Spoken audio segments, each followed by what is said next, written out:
Peshawar high court کے chief justice Atiq شاہ کے سامنے دائر کی گئی یہ آرٹیکل 199 کے تحت رٹ درخواست ہرگز نہیں اور نہ ہی اس درخواست کو عدالت میں سنا جا سکتا ہے۔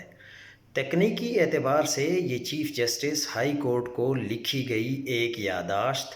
یا ایک خط ہے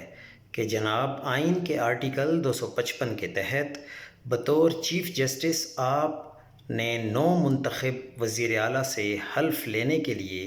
کسی شخص کو نامزد کرنا ہے یا پھر خود ہی حلف لینا ہے، اور ایسا کرنا آئین کے تحت آپ کی انتظامی ذمہ داری ہے۔ چیف جسٹس عتیق شاہ نے اس خط میں شق 255 کو اپنی آئینی طور پر لازمی انتظامی ذمہ داری کی بجائے اپنا عدالتی اختیار سمجھ لیا ہے اور انتظامی اور آئینی طور پر اس معاملے میں خود فریق ہوتے ہوئے بظاہر اپنی عدالت لگا لی ہے،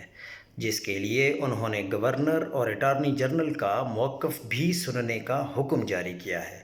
کیا چیف جسٹس انتظامی سائٹ پر یہ کر سکتے ہیں؟ کل جب اپوزیشن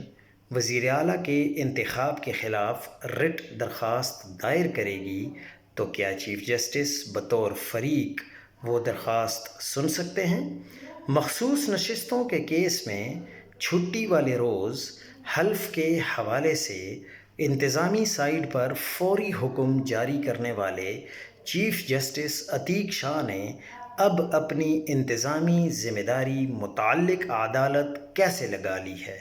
تو آپ ان چیزوں کو سمجھنے کی کوشش کریں کہ پی ٹی آئی کے ساتھ کیا کیا جا رہا ہے اور کیا ہونے والا ہے۔